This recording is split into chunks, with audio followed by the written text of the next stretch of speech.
How's it going? My name is Kevin, and I'm a student here at Regis University at the Physical Therapy program. And here we have Seth. Seth has been warming up for about 2.5 minutes now, so in 30 minutes we're gonna bump up and actually start the Astrand test, which is a test to sub-maximal test to test VO2.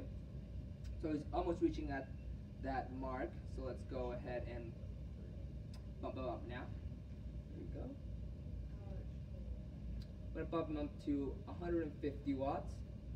Because he is, there's a questionnaire on the ACSM book, and he is an active individual with 150 watts, should get him to that sub-maximal level, and we can have a good estimate to his actual VO2.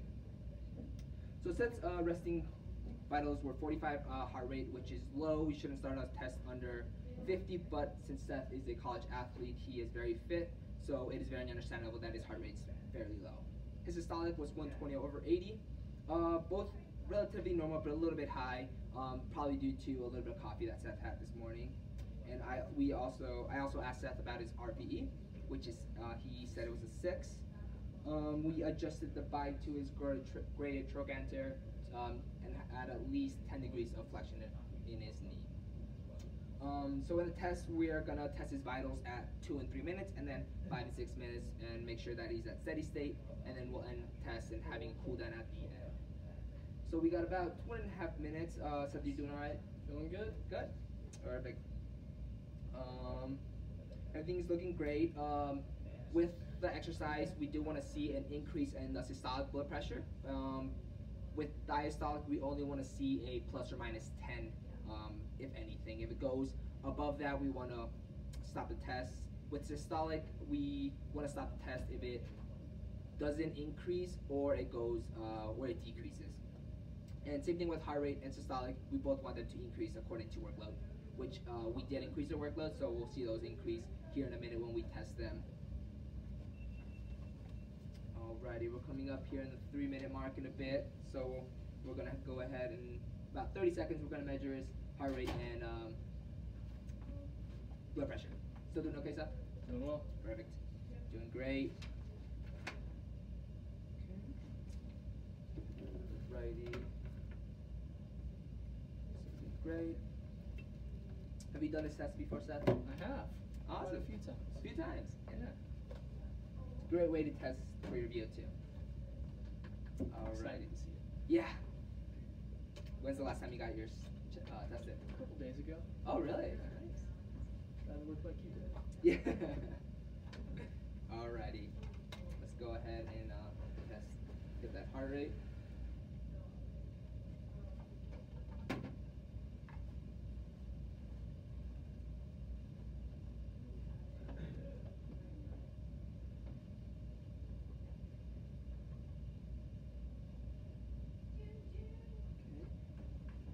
So we got 108. That is, wait, if my math is right, we got 112. So got 112 for his first heart rate. Now let's go for this blood pressure. Real quick. You want to rest your arm on my shoulder. Perfect.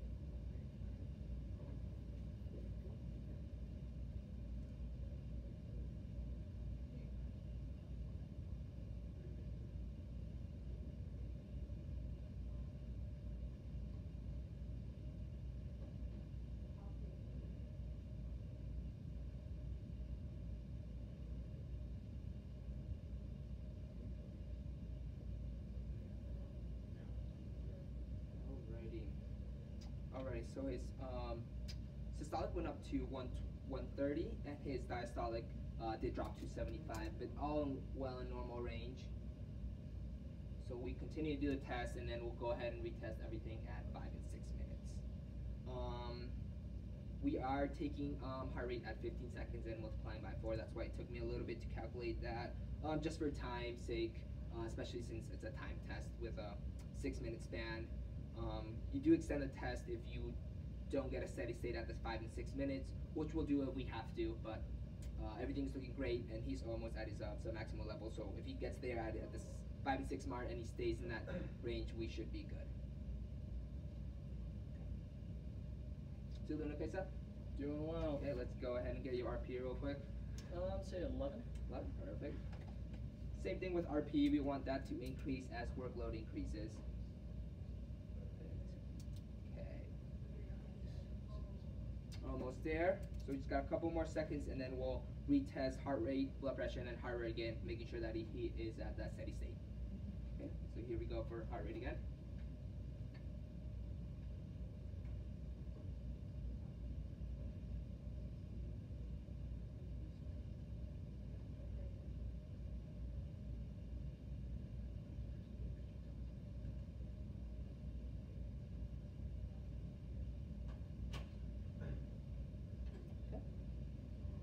Alrighty, so he is at that 120 mark.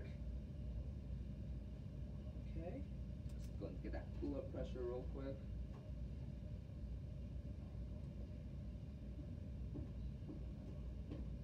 Doing okay, Seth? Doing well.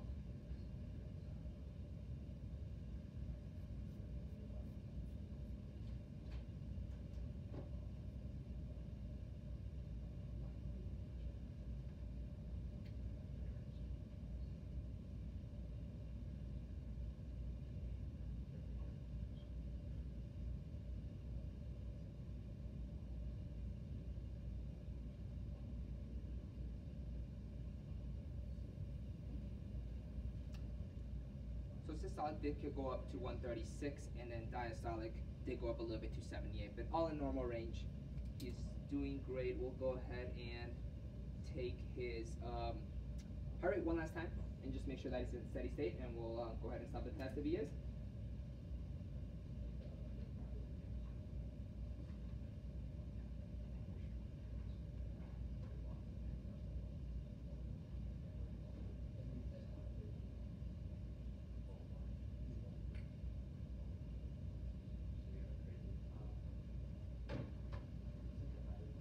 Alright, so he's at that 124, which is just in that steady state. So we can go ahead and move him down to the cool down. But before we do, Seth, what is your RP? 16. 16 this time? Perfect. Alrighty. Okay, so let's go ahead and drop down to RP to 25 for a cool down, which is 2 to 5 minutes. And what we want to see is all his heart rate and blood pressure to drop down back to normal. Or around his normal resting rates. Looks like everything is good. We got everything we need, and then we'll go ahead and put all these calculations into the sub-maximal VO2 calculation, so we can calculate his VO2. And it looks like we are good to go. So we'll have Seth cool down, and we'll see you guys.